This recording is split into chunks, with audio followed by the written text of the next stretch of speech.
Hi, I'm Cherie Burton. Welcome to Managing Mood, Mind, and Sleep, part of our Reinventing Healthcare Continuing Education series. How many of you would like to take control of your mood, your mind, and your sleep? There are many critical unmet needs, nutritionally and biochemically, that we're facing today that maybe we didn't necessarily face a century ago or even a decade ago. A big part of that are dietary deficiencies. We're not actually replacing what we use up chemically. When a body's critical needs are not being met, it will create a biochemical imbalance within the body, which will automatically create a negative mood state. Why is that? What is happening? Why so much emotional distress? Dietary deficiencies. There's a lot of inadequate consumption happening within our diets, things that are missing. And our body chemistry is not able to absorb and uptake and utilize the nutrition that we do take in, what little there is. Lifestyle.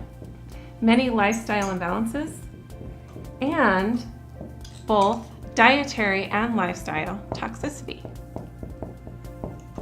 That's one thing that they didn't teach me when I was getting my psychology degree about the impact that environmental toxicity and nutritional toxicity, or lack thereof, contributes to some of these developmental disorders and mood disorders. Substance abuse, very prevalent in our society today, and we're going to talk about why later. Also, imbalanced hormones. A lot of times that will contribute to diminished mood or significant mood problems. And also, the big one, money. When you have a health issue, especially related to one of these mood, mind, and sleep imbalances, you tend to seek out a lot of help, and that can be very draining on your budget. Along these lines, sometimes you don't have the budget, if you will, within your chemical reserves of your body to meet life's challenges. So there can be a definite deficit there. And also, your DNA, your genetic inheritance. My family has a very substantial history of mental illness. So we were actually part of a large clinical study to look at genetic markers that factored into mental illness and depression. So this is something that rings very true for me and hits very close to home because I've seen many family members suffer with depression and have seen firsthand how they're trying to find that right balance biochemically and going to other sources to find it outside of natural means. We're going to focus more on natural means today and how we can take control of our health, our biochemical and our nutritional health, to achieve that optimum mood state. Now, there's a difference between a false mood state and a true mood state. When you know you're in a false mood state, it's when your symptoms basically aren't going away. Something's not being healed. That broken heart is not mending. You're not being able to get past your issue. It's just not healing. Also, no matter how much prayer, meditation, solace, stillness, what have you that you do in processing, it just feels like it's not going away. When you are in a justifiably true mood state, typically those symptoms are going to pass. You're going to be able to assimilate all of those experiences and let them work through your body and process through them. Now, true emotional state, some people equate that with weakness, but actually it's strength. When you're able to ground yourself in your body and let those emotions pass through you, it's very healthy. So even when you have a repressed emotion, you can actually become relieved of that repressed emotion by being in a true mood state. So they do serve a purpose. True moods serve a purpose. Grief, loss, fear, all of those things that we normally constitute as a negative emotion are actually true emotions. When you are feeling something and it's starting to rise to here, and you can feel it in your throat, or you actually feel the biochemical reaction in your body happening with that mood surfacing, you can do one of two things. You can let it flow through you and surface, or you can actually repress it, which is actually our natural tendency. So we want to create a safe space within the body to be able to let those moods surface and process through. When we suppress an emotion versus letting it naturally surface to be processed through our body, a lot of biochemical factors come into play. I love the quote by St. Francis de Sales. He says, "Have patience with all things, but chiefly have patience with yourself. Do not lose courage in considering your own imperfections, but instantly set about remedying them. Every day, begin the task anew." learn to help those emotions work through your body. Our imperfections might be biochemical. Our imperfections aren't necessarily character flaws as much as they are actual deficiencies in the body. So how do you know if you are in a false mood state or you're actually experiencing a true normal mood? If you are experiencing a sleep patterning that's not normal for you, if you're not sleeping well, you'll know that you're in a false mood state. If you're worrying too much, if you're easily irritated or angered, if you feel anxious or worried about the future, things that haven't happened yet. By the way, depression is a worry and preoccupation with the past, and anxiety is a worry and preoccupation with the future. So both of those we cannot control, but when you're in a false mood state, you're not always rational. Actually, a lot of people we see in a false mood state are overly perfectionistic. Also, very critical of the self and others. False moods continuously contribute to low self-confidence. And oftentimes introversion, where we tend to withdraw socially, it's a natural aspect of not feeling like you're in a positive mood state. Easily overwhelmed, where everyday little tiny stressors that normally wouldn't trigger you now all of a sudden feel like an elephant. Lack of ability to concentrate. And this is where more of those ADD symptoms would show up. As a life coach, I've had many clients I've worked with who falsely label themselves as their mood state. And that's a very, very dangerous road to be on. So if you do see yourself in any of those symptoms, don't label yourself. Just know that there's a biochemical reaction or imbalance going on and you need to fill up your reserves. So let's talk about how we can do that. Restocking and nourishing the brain physically, emotionally, and spiritually. Now, when we're talking about having balance or feeding the body in the right way, we know that we have an access to a full array of internal resources within us. We can go deeper with those emotional issues and really cleanse them out of the body. We're going to talk about ways that the essential oils are a very, very powerful tool and catalyst to be able to do that in a more expeditious manner. And also, when we're trying to heal, there's access to critical memories and things that we've stored in our body that we actually need to drum up, although unpleasant that they may be. But as we exercise, as we relax, as we de-stress, things like prayer, meditation, nourishing the physical, emotional, and spiritual self will give us the strength to face whatever lies ahead with a sense of humor and also a sense of perspective. I will tell you that self-awareness is completely foundational to this whole process. You have to know where you are and what you're feeling and what's surfacing to be able to know how to process it and get it out of the body, for one. And also, you need to engage in self-care. I cannot stress enough how important the act of self-nurturance is in being able to meet the needs of your body. So making necessary dietary and lifestyle changes make a world of difference in correcting your chemistry. In doTERRA, we have what's called a culture of wellness. While oils are our flagship product, we actually highly, highly advocate for self-care and wellness. And what's foundational to that, when we looked at Dr. Hill's wellness pyramid, is eating right. I cannot stress to you how important it is to be able to take into your body what will feed it sufficient chemicals. Now, you literally are what you eat. And everything that you take into your mouth has a direct impact on the way you feel. So this is where the lifestyle comes into effect. Now, we also have here exercise, moving the body. Our bodies are designed to be in motion, and exercise actually increases endorphins in the body. Next, rest and manage stress. We want to make sure that we're giving our body time to recharge, and when we do that, it actually diminishes the stress levels and cortisol levels in our body. Toxicity. We want to reduce that toxic load. We have more control over that than we think we do. These are all part of lifestyle. Things we have control over. Things we choose. Now, when we're talking about healthcare, we also have our informed self-care and then our proactive medical care. So I like to say we want to marry the medical and the self-care, not put one over the other, only that we are completely taking our health into our hands and empowering ourselves by making these dietary and lifestyle changes. Again, this is the whole crux of how our biochemistry is aligned within the body. Our Lifelong Vitality Pack, we're not going to spend a lot of time talking about this today, I just have to mention this. It is actually going to be part of a continuing ed class, Lifelong Vitality, that you won't want to miss. Our Omegas. Now, there's been books written by notable psychiatrists on the link between mood and the omega factor, meaning how much of the omega stores in your body are being utilized. We absolutely need to be supplementing with omegas, especially as it relates to mood. We have this Alpha CRS Plus, which is amazing for inflammation in the body, and also to feed and nourish those cells. All wellness begins at the cellular level, and that's where these bioavailable vitamins go.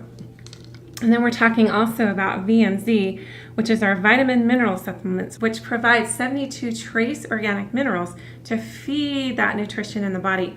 We're not getting enough minerals in our soil. We have to supplement. So if you're not under Terra's Lifelong Vitality, get on some kind of supplementation. Again, but I do highly recommend these. When we're talking about having nutritional deficiencies, we really need to emphasize how sudden and drastic a mood can change when those nutritional stores are not being fed the right way. Imagine a child who's just eaten like a cheese puff and there's all kinds of artificial flavorings and all kinds of things attached to that. And you can see how that child's mood changes so suddenly based on what he's put into his body. And the same is true for us. So if we're not feeding ourselves the right way to offset a lot of the stuff that's in the environment and chemicals that are put into our foods, we're going to experience that same marked shift in our moods and behavior. I see a lot of people who are actually suffering from obesity, who are starving. They're not getting the right minerals and nutrients, and the reason they are overweight is they're going to other food sources and empty caloric and empty nutritional places to get those nutrients, and they're not being fed. So interestingly enough, we can manage our weight as well as our moods.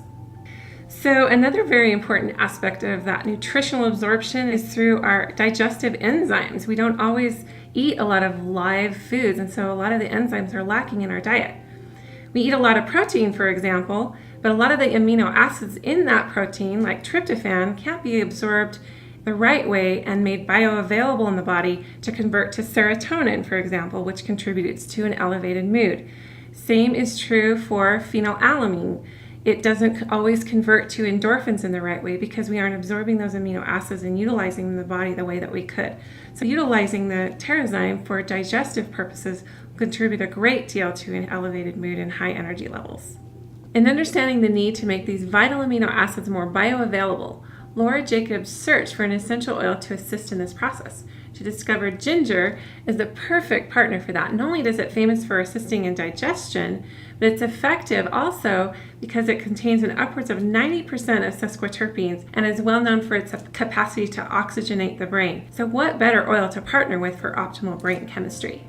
One of the most critical questions that are often asked are, how does a prescription medication fare against sort of a natural medicinal component like essential oils? And what's important to realize that the essential oils are chemicals. They are, and they have a very natural chemical profile. And if you look in your Modern Essentials book, you'll see some of this mapping that occurs naturally in these plant compounds.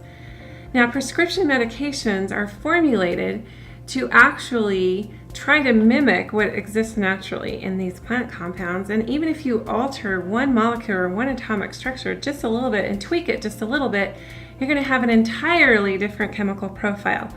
What's nice about the essential oils is these plant compounds actually are restorative. They restore, whereas synthetic compounds alter, and that's the main difference. So when we're talking about synthetic compounds versus natural compounds, the major distinguisher here is that synthetic compounds are not capable of being selective, whereas natural compounds are selective. Antibiotics kill all bacteria, both good and bad. They're not selective. Same with chemotherapy. That's one of the reasons why synthetic compounds carry with them side effects, because they're not selective in what they kill versus restore. Whereas the natural is very efficacious at being able to keep the good and get rid of the bad. So it's naturally very selective and keeps that restoration intact for the healthy cellular functioning. Now, within the cell, as we know, cellular functioning is absolutely pivotal to mood, and wellness begins at the cellular level. So we have to look at the cell. And we have these little receptor sites on the cells that basically take in information that's being sent to it. Messenger molecules called ligands come into these receptor sites, and they carry information to the cell, and the cell is able to intake and produce it. But these messages can be changed. And that's when we're talking about essential oils. What we're really saying is that these exogenous ligands, meaning these ligands that come from a source outside of the cell, can actually be something that alters the chemistry of the cell. Essential oils are exactly that. They're exogenous ligands that have the ability to change the messenger system within the cellular and the receptivity to go into the cell and be able to create a biochemical response. We learn emotionally. Our nose, and don't laugh at my nose, I'm not the artist in the family, but inside our nasal cavities, way up into, there's two olfactory bulbs that sit at the base of our brain and go straight into the limbic system. And the limbic system is the area of the brain that houses emotion, stored memory. It's kind of responsible for how we walk through life and how we manage stress. When we smell a molecule from an essential oil, and it goes up into that nasal cavity, hits that olfactory bulb, and goes straight into the limbic system, it produces an immediate emotional response. It's akin to, for instance, snorting cocaine. I mean, that's why people snort cocaine, because it's the fastest way to get up into the brain outside of intravenous injection. So aroma travels quickly in an unfiltered route up to that limbic system and produces, again, an immediate emotional response. We have more receptor cells within the limbic system than anywhere else in the body. So there is a very, very profound impact at the deepest levels on the body, emotions, and psyche. Referencing that whole ability of the essential oils and those order molecules of the essential oils to get up into that limbic system of the brain, we want to capitalize on that. We want to use that in helping with mood and having that instant response. So we want to talk about diffusing the oils. And that could look like putting them in your diffuser, but it could also actually look like just picking up the oil and actually smelling it right from the bottle, so it can get an even more concentrated effect into the brain of those essential oil molecules. So it's going to activate physical responses in the body and trigger emotional responses. Also important in utilizing the essential oils for mood management and balance is to make sure that when you're putting them on the body for topical application, you're actually promoting a heat transfer and getting them into the muscle. There's an 80% greater absorption rate when you do so. You want to massage it into the tissues and have that heat transfer so that 80% of that oil can be absorbed with your body. Would you rather have 80% of that absorption lost through evaporation by not doing so? I don't think so. We also have the aroma touch technique, which is a really beautiful way to put the oils along the spine and on the feet, reducing inflammation and also providing homeostasis for the body. Let's now go into exactly which oils you use and for what purpose. When we're talking about that depressed state, hopeless, resigned, in despair, sort of that more detached state, we want to provide the body with chemicals that will help it become more buoyant, adaptable, and optimistic. Some of the essential oils that I have found to be very powerful for that, I've actually had an experience with Melissa where I was in more of a sadness or a despair state. I felt very kind of resigned and hopeless as I was falling asleep one night about an emotional issue I was dealing with.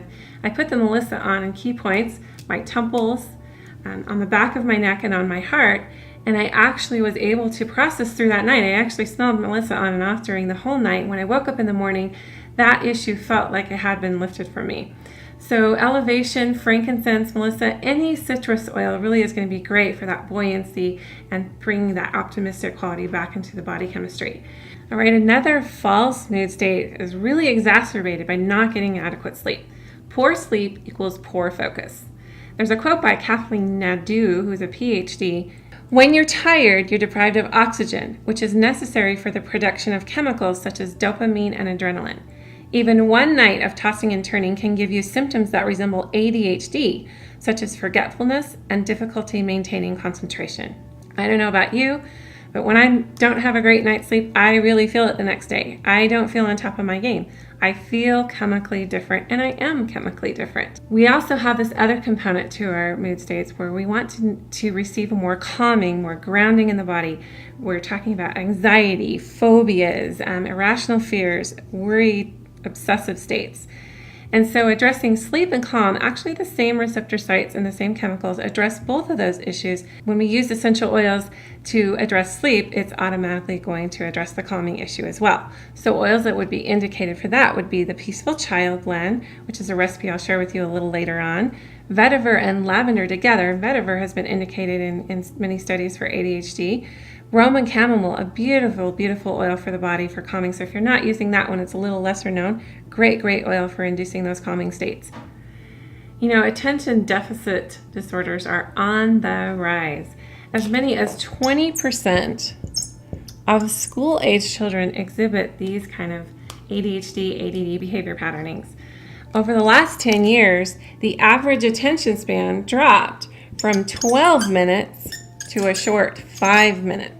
Now, with focus, there are some really powerful oils that are indicated to be very, very effective for helping with attention span, apathy, depression, lack of drive, lack of focus, all of those things. Vetiver was found to be the most effective observations in brainwave scans and things of that nature in 100% of the subjects that were tested. So if you pair vetiver and lavender together, that calming is even more enhanced. That synergy of those two oils together is very, very powerful. So great, great benefit. You know, with concentration, we're talking, I always say, again, put the oil where it hurts. If we need more focus and concentration, we're going to concentrate on putting the oil's applications into the places where that would be indicated. For emotional upsets and hurts, heart, stomach, wherever you're feeling it in the body. So just keep that as a general rule of where to put the oils. And also when you're seeing lemongrass and clove together in a lot of these things, it's because they really affect thyroid functioning, which is indicated for that focus and attention. Now remember, great thing to keep in mind is oxygen equals energy. So when you're oxygenating the body, you're actually rejuvenating the body and giving it more vitality. So just one quick burst of aerobic exercise can improve concentration and flood the brain with oxygen and activate those brain chemicals like dopamine. Low energy is one of the top health concerns that people have, and it's especially prevalent in those who are experiencing that low vibration mode or false mood state. Your adrenal glands are really tied in to what kind of energy level you have. If you're experiencing being a little bit more high-strung, more wound up, mental chatter, voices in your head, burnout, exhaustion, all of that kind of thing, lack of short-term memory, you really want to look at how you can improve your body chemistry and really looking at the adrenals being a major support system for that. So basil and rosemary are two very powerful oils that are indicated for adrenal support. When your heart is really just no longer in it, when you're feeling a little disconnected from that heart space, not really feeling, just like you're all in, geranium and ylang ylang are great for that. They're great for the heart. They're great for projecting that heart space and really getting you tuned in to what you're feeling here and being more engaged. And then when we've also, again, talked about oxygenation and how that energizes the cell, cypress is really great for circulation. Frankincense is really great as well for inflammation. They both are. But also citrus bliss, because citrus bliss, again, any of those citrus oils are really going to be great for enlivening the mind and lifting the body up. Now, another thing that we need to keep in mind are our cortisol levels. If our cortisol levels are too high, we're going to have things like blood sugar imbalances, abdominal fat, weight gain, things like that. If our cortisol levels are too low, that's where we get that lack of being able to recover from illness and not really being able to, get over those chronic health conditions and disease states. A lot of times we're finding that when people are trying to actually be in a place of being able to cope, they're a lot of times disconnecting, again, when their biochemistry is low and they're not being fed the right way, and they're in that false mood state where they're crying easily, not getting over things, not getting over issues. Maybe there's a loss or a situational issue like death or something where there's some grief going on. What they're really experiencing is a diminishment of endorphins in the body. So what we want to do is increase the endorphins. That's actually the feel-good chemical in the body. And we see a lot of people who are like thrill-seeking, always up for a challenge. It's because they're really low in endorphins and they're trying to boost themselves up. And so they're doing these really dramatic things to be able to feel better. And actually, they're trying to get away from pain. We want to avoid pain at all costs. So where the essential oils are indicated for this emotional state are the analgesics, like deep blue, helichrysum, wintergreen, clove, and eucalyptus. And you also need, when you're trying to up your endorphins and you're actually trying to feed that biochemistry to lift it up, you need to get up a little bit of that gumption, or that little, just that little thing that takes you to that next place in your life. And so a couple of oils that are indicated for that are cassia and ginger. And then of course bergamot, which we talked about before, which is really helpful with your sense of self. And then with your heart, okay, we talked about the heart a lot, of course, when we're talking about emotional states, but a lot of people who are experiencing that broken heart state, really feeling discouraged, like really, again, that their heart's just not in it anymore. Lime, geranium, and ylang ylang. We already talked about geranium and ylang ylang, but especially when we're talking about things like grief and low coping, we really want to engage the heart again and lift up that heart space to be able to function and thrive, not just survive.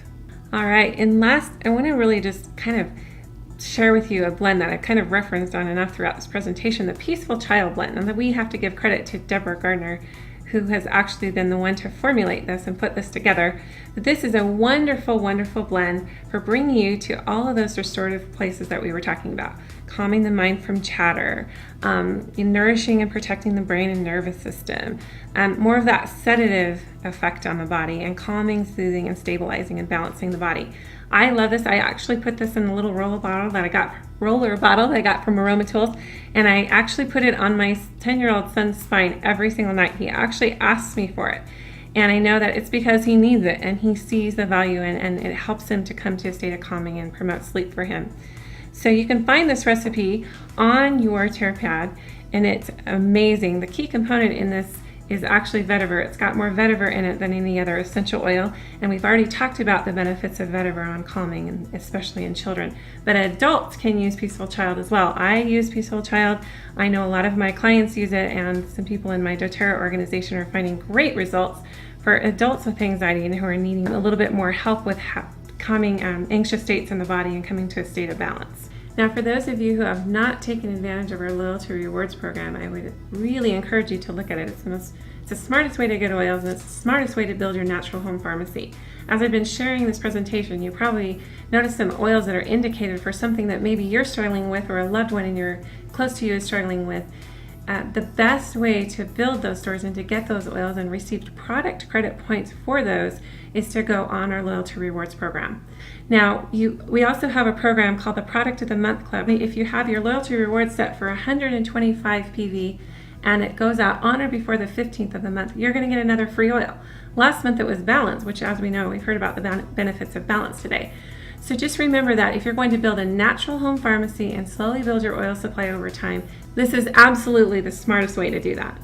So in conclusion, I have shared a whole bunch of scientific information with you, a lot of stuff that maybe is new to you, but I really want to end this with sharing from my heart to yours about how I know and feel all of those self-nurturing practices really are the catalyst that's going to take you to that next level in your healing.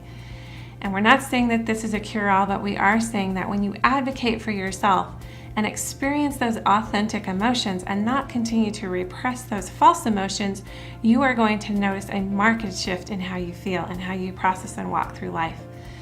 And this really does hit really, really close to home, because I actually lost my sister Shauna to suicide. This is a picture of her. We're only 2 years apart, and it's become a family mission of ours to be able to find ways to self-advocate, self-nurture, take care of ourselves. My sister was in a false mood state for so long and didn't really understand really what was happening to her biochemically, but she descended very, very quickly. And as a family, this is actually a picture of my sisters and I, and my mom, the women in our family have banded together, and Shauna is actually included in this right here, to try to create new awareness, and both within our immediate families and then outward. So one of the reasons that I am so strong and passionate about sharing this message is because I have seen how it's affected my own personal family members and relatives very close to me who have actually been able to break free of those chains, not only of addiction, but also of depression and feeling listless and passionless in life. Remember, it's up to you to take care of you. You are the only one that can take care of you the right way. If you're waiting for a doctor to come around, or a spouse, or a loved one, or a best friend, or a parent, they aren't going to be able to nurture you at the level that you can nurture you. So advocate for yourself and take that time to nourish yourself constantly, nutritionally and biochemically, and you will notice a very, very marked shift in the way that you feel.